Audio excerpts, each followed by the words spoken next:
David Lamont Wilson.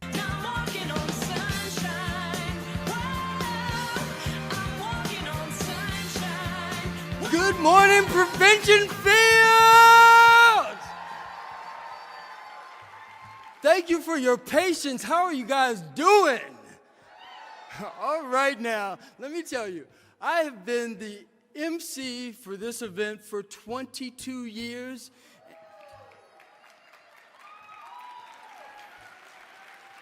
No, listen.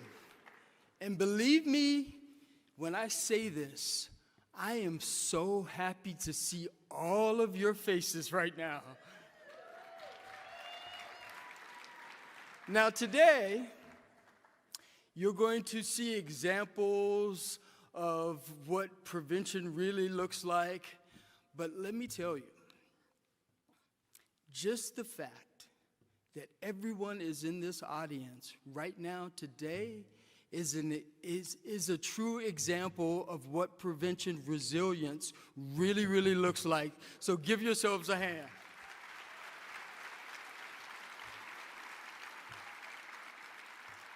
Now, as you guys know, we always try to bring very exceptional programming to you. Today's event is no exception. And I wanted to start by introducing my boss, Christopher Carroll. He serves as the Principal Deputy Assistant Secretary for Mental Health and Substance Use at SAMHSA. Now, in this capacity, Chris provides overall leadership of mental health and substance use disorders, treatment, prevention, recovery services, and all of our agency policies.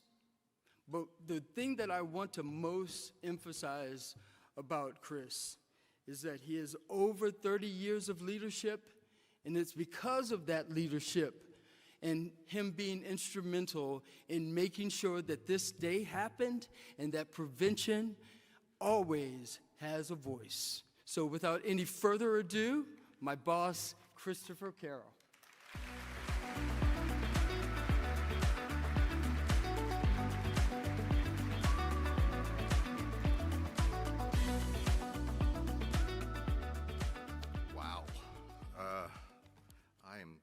Certainly not going to bring the same energy that David did, but I would like to point out that I am repping the great state of Arkansas. Where's my Arkansas? Woo pig, for those who know. Good morning, everyone. It's great to see you here today at SAMHSA's 22nd Annual Prevention Day. It's a great turnout, and thank you for showing up year after year, especially this year. I'm so honored to have so many champions of behavioral health with us. We are thrilled to have Secretary Kennedy join us here in a moment and look forward to his remarks on a major announcement. We also have a couple of other special guests that I would like to recognize. Both will give remarks shortly. Mrs. Catherine Burgum is here. Mrs. Burgum is the former First Lady of North Dakota and newly named co-sponsor of the White House Great American Recovery Initiative, signed by President Trump last week.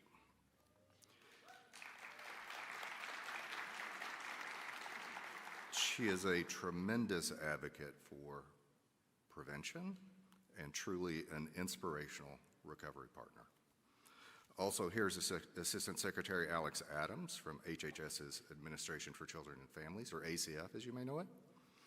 Assistant Secretary Adams has been a forward-thinking and collaborative partner on many initiatives with us, so I thank them both for coming. To our partners in the room, thank you to General Price. He is somewhere. Rob Morrison and our colleagues at CADCA and NAZADAD. We are grateful for your long-standing partnerships as well as your dedication in advancing prevention science. And equally important, in this room, there are about 2,500 leaders in prevention, including the future of prevention, our young prevention leaders with us from around the country. Thank you for being here.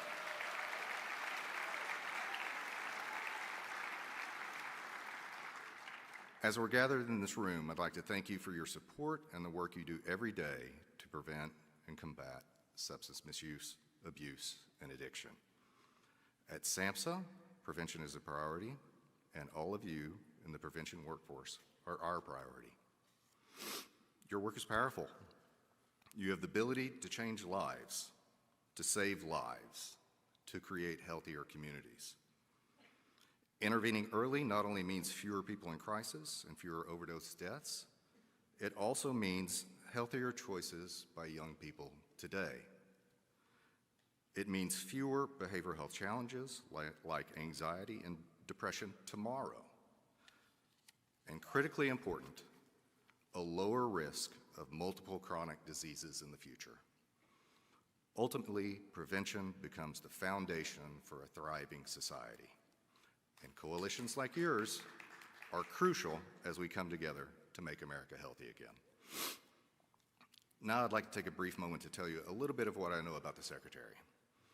I know and have personally witnessed from day one his commitment to behavioral health and prevention. In fact, within days of Secretary Kennedy's appointment, he traveled to rural Virginia to meet with students and teachers about the impacts of cell phones and social media on children's mental health. Shortly after, he went to Kentucky to talk to families and children to discuss the importance of nutrition and its impact on our health and well-being, including our behavioral health. He also immediately renewed the public health emergency for the addiction crisis we face in America to ensure that states and organizations can access the resources and funding they need to end it. He also established the nation's first Make America Healthy Again Commission, which released the Make Our Children Healthy Again strategy shortly thereafter. And now, with the support of President Trump's new executive order on recovery, we will press on. We have worked for many months together to strive for better results and improved health outcomes for Americans in need, not only at SAMHSA, but across all of HHS. And in all of these historic endeavors, prevention is at the core. Secretary Kennedy has been a steadfast champion for improving the nation's behavioral health, especially for Americans struggling with addiction, and is a strong believer in the power of prevention. He has both a tremendous personal and professional commitment to recovery. Now is the time for all of us to step up. Resources and policies are being aligned, and the opportunity for the prevention community and behavioral health is here and now. With that, it's my honor to welcome Secretary Robert F. Kennedy, Jr.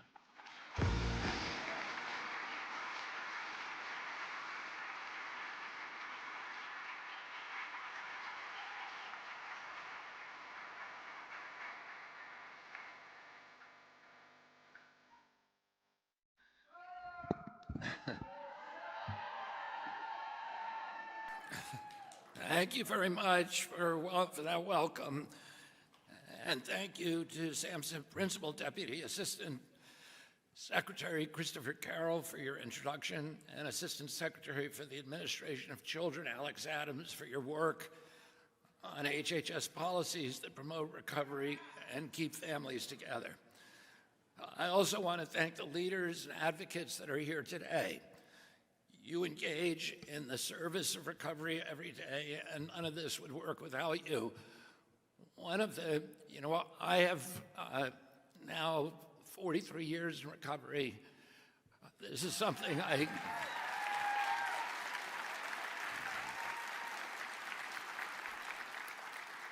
would say all of my recovery program provides the gravity around which the rest of my life circulates. It's something, I go to meetings every day of my life. I don't have time to go to meetings. I have a big job, and I just don't have time to do it, but I go anywhere. And I go because when I go, the rest of my life works. And for me, it's like brushing my teeth. When I first came into recovery in 1983, I asked a guy, "How long do you have to keep coming to these meetings?" He said, "Just keep coming till you like it." And I've been coming for 43 years, and I still don't like it. But I go every day because when I go, the rest of my life works.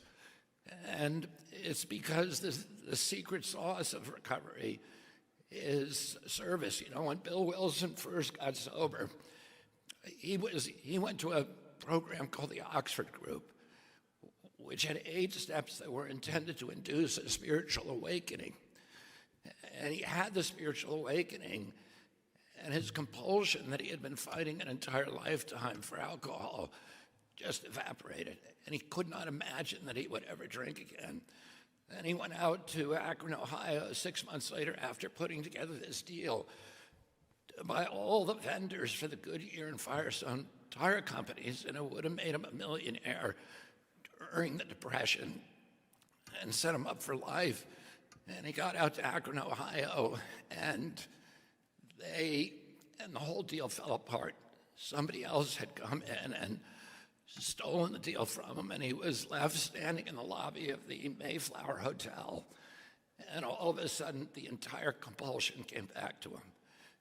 And he was 20 feet from the lounge, and he could hear the clinking of the ice and the laughter of the patrons.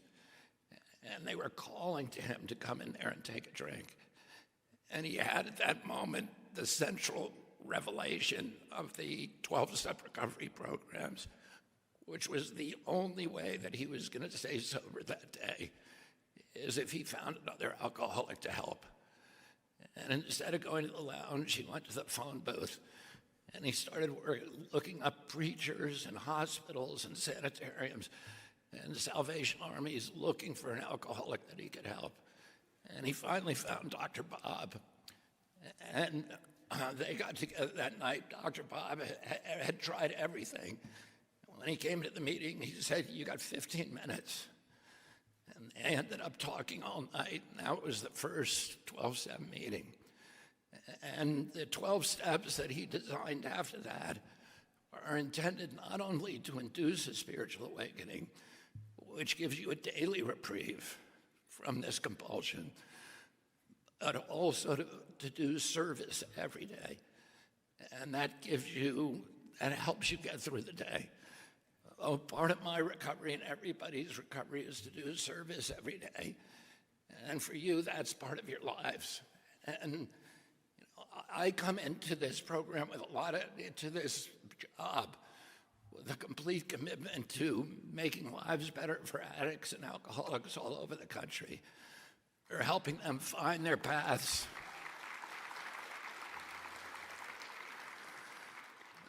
To find their paths from isolation to community, to learn how to have relationships, to learn how to be of service to others. Because that is the road to recovery. And I have a lot of ideas about how to do that, but I also have an open mind.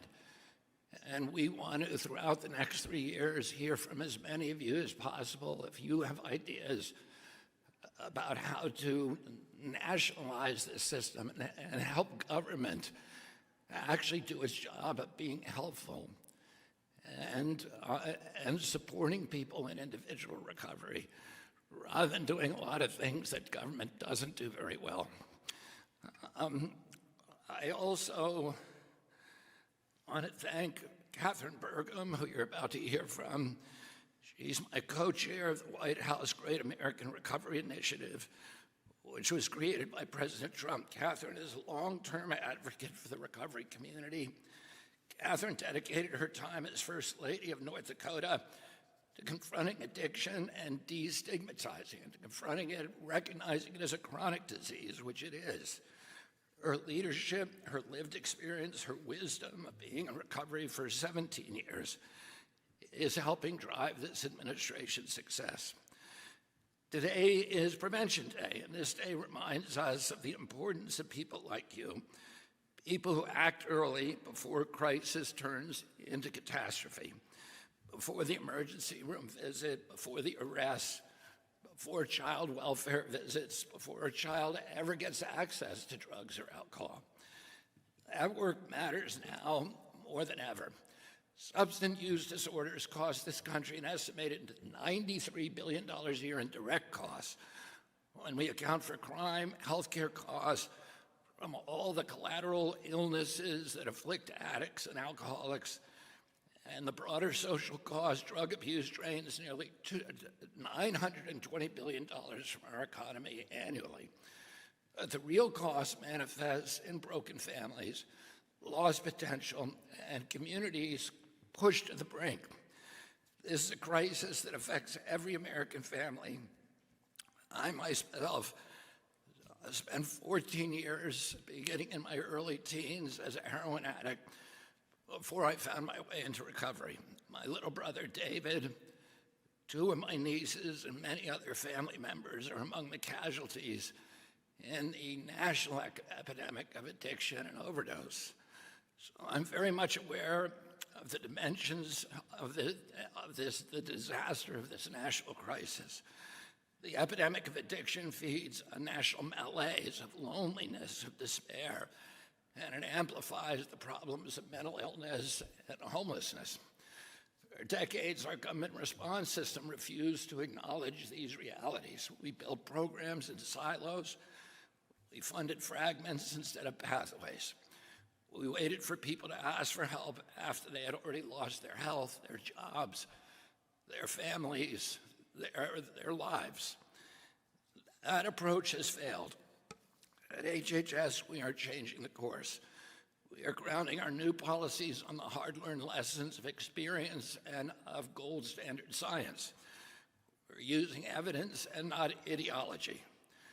And we're treating prevention as our first responsibility because stopping addiction before it starts is the most effective intervention.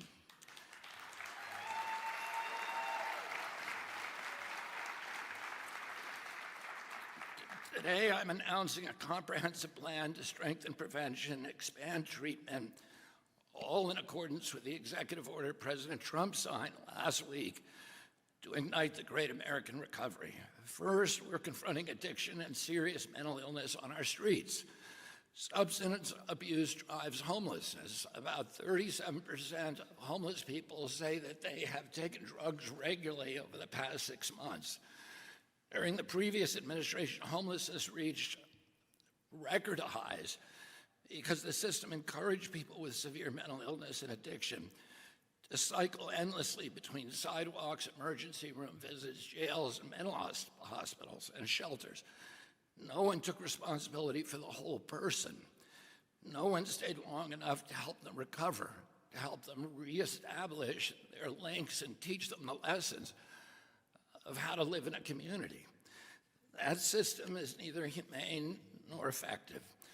And that is why SAMHSA is launching Streets, Safety Through Recovery Engagement and Evidence-Based Treatment and Supports. Streets will invest $100 million in pilot programs in 8 communities that are prepared to lead to solve long-term homelessness issues, to fight opioid addiction and improve public safety by expanding treatment that emphasize recovery and self-sufficiency. These communities will build integrated care systems that move people from crisis to treatment, and then from treatment to housing, and from housing to jobs and stability. Streets will engage people continuously from first contact on the street through recovery, through employment, and through self-sufficiency. Law enforcement, first responders, courts, housing providers, and healthcare systems will work as one team, so people will no longer fall through the cracks. This builds on the $45 million SAMHSA awarded last year to expand sober and recovery houses for young adults. And for me, this is one of the critical parts of this program. I know so many people who have recovered in sober houses and recovery houses. And we need to make sure that after you go through the detox and the initial treatment, that there is that kind of housing support that allows you to reestablish your life, again, reconnect to community, get employment, and stabilize your lives. Second, SAMHSA will be dispersing $794 million to states, with $319 million going to support comprehensive community mental health services for adults with serious mental illness and children with emotional disadvantages. Also, SAMHSA will distribute $475 million to the agency's Substance Use Prevention and Recovery Program. and a block grant to prevent and treat substance abuse in the states. Third, we are expanding assisted outpatient treatment. Today, SAMHSA is announcing $10 million to support court-ordered outpatient treatment for adults with serious mental illness who meet our clinical criteria. This program is designed to work within the civil court system that supports engagement with community-based treatment as an alternative to more costly restrictive levels of care, homelessness, and the interactions with the criminal justice system. And as we work out the kinks in this system, we will continue to expand it nationally. Assisted outpatient treatment works. It reduces hospitalizations, lowers incarceration and homelessness, and it improves safety and health concerns. Fourth, the Administration for Children and Families will allow states to use federal funding for FDA-approved medication-assisted treatment when a parent's substance use puts a child at immediate risk of entering foster care. Early treatment protects children and keeps families together. Finally, we are bringing faith-based providers fully into this work. HHS, and I want to say this is a chronic disease. It's a physical disease, it's a mental disease, it's an emotional disease, but above all, it's a spiritual disease. And we need to recognize that, and faith-based organizations play a critical role in, again, helping people reestablish their connections to community. Early treatment protects children. Finally, we are bringing HHS is opening funding opportunities as faith-based organizations that meet evidence-based standards, including through the state opioid response grants and mental health and substance use block grants. Faith-based recovery works, and we will support what works.